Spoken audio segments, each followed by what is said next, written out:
Freddy Mimoun, bonjour. Expliquez-nous, qu'est-ce qui vous a amené à vous intéresser à l'éducation thérapeutique? En fait, c'est à l'occasion de l'élaboration d'un groupe d'éducation thérapeutique arabophone au sein du réseau Diabète Diabolo 45 avec le docteur Drahi que j'ai découvert l'éducation thérapeutique et avec lui j'ai suivi une formation. Et ça a tellement été passionnant que ça m'a poussé à me former en éducation thérapeutique. Donc j'avais fait 2 formations au sein de l'IPSEM, qui est un organisme de formation en éducation thérapeutique, où j'ai fait 2 formations dans l'éducation thérapeutique du patient diabétique et l'éducation thérapeutique du patient en surpoids et obèse. Ensuite, je me suis intéressé, vous voulez approfondir mes connaissances, et c'est pour ça que j'ai fait un diplôme d'universitaire de la Pitié-Salpêtrière, qui est un diplôme d'éducation thérapeutique pour le pharmacien d'officine. On avait constaté que sur Orléans, il y a beaucoup de diabétiques de différentes cultures qu'on n'arrive pas à prendre en charge et que les médecins généralistes n'arrivent pas à prendre en charge globalement. Donc le réseau a pour objectif, c'est de prendre en charge ces patients-là en collaboration avec leurs médecins traitants. Donc c'est les médecins traitants qui les adressent au réseau. Après, il y a une prise de rendez-vous pour la réalisation d'un diagnostic éducatif pour ce patient, spécialement pour lui. Et après, il y a constitution de groupes de 5 à 6 patients. Et ces 5 à 6 patients vont suivre 5 à 6 ateliers, dont un atelier pour leur expliquer leur maladie, un atelier pour le traitement, un atelier diététique, un atelier avec un podologue et un atelier activité physique. Alors moi, au sein du réseau diabète, j'anime un atelier médicaments qui, avant de réaliser cet atelier, on fait des diagnostics éducatifs. Donc j'ai les capacités de faire des diagnostics éducatifs. Dans ce diagnostic éducatif, j'essaie de faire connaissance avec le patient sur le plan social, culturel, au niveau de ses connaissances de sa maladie, au niveau de la connaissance de son traitement. Après ce diagnostic éducatif, on projette des objectifs ateliers, environ 5 ateliers en général pour le patient diabétique. Et parmi ces ateliers, c'est l'atelier pharmacien qui est connaissance de mon traitement et ses effets indésirables. Durant cet atelier qui dure environ 45 à 60 minutes, on essaye de voir quelles sont les capacités du patient à comprendre son traitement, quels sont les problèmes qu'il a et comment optimiser l'observance de son traitement. J'ai la chance de pratiquer dans une officine qui est quand même assez cosmopolite, où j'ai une forte population maghrébine et turque, et où la prévalence du diabète est très importante, comme on le sait en France. Donc ça, c'est une population qui a des caractéristiques culturelles particulières, qui souvent, ce sont des personnes qui ne savent pas lire ni écrire, et qui ont parfois du mal à exprimer leur mal-être ou leur maladie. Donc j'ai la chance d'avoir un petit peu cette culture, de connaître cette culture, de connaître les habitudes alimentaires.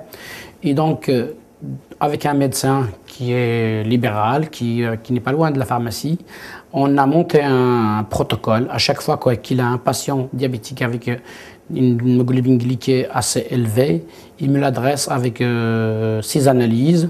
Et quand le patient arrive à l'officine, donc je le prends en charge, on prend rendez-vous et on fait un diagnostic éducatif pendant 1 heure. Durant ce diagnostic éducatif, il y a une prise de poids, une mesure de glycémie, une mesure de tension et on fait connaissance avec le patient, que ce soit au niveau de sa connaissance de sa maladie, comment il gère sa maladie et est-ce qu'il connaît bien son traitement.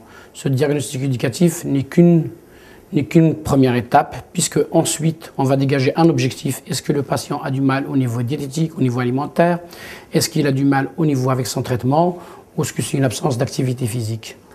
1 heure, c'est énorme dans la gestion de temps d'un pharmacien?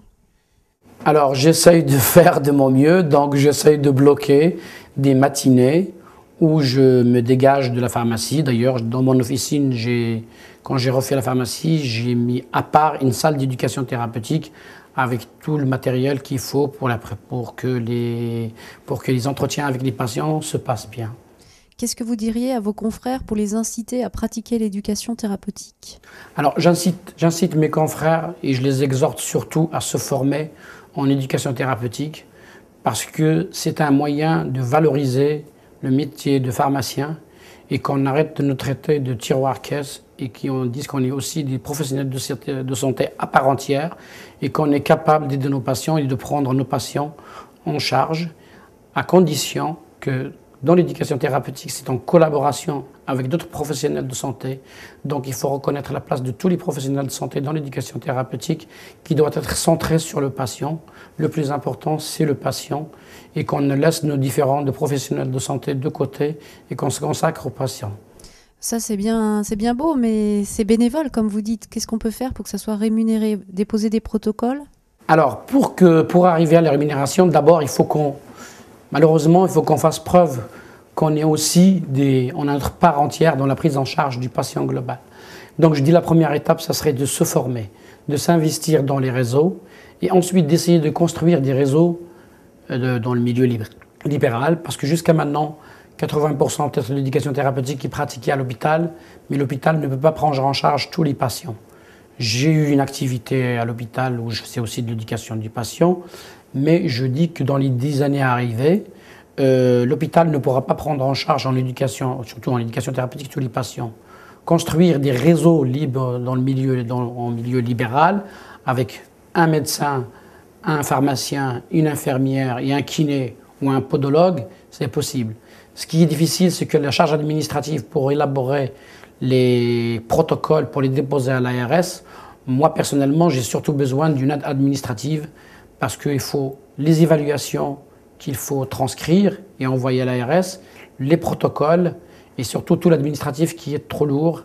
Et c'est pour ça que jusqu'à maintenant, c'est le seul obstacle pour le dépôt d'un dossier auprès de l'ARS du centre.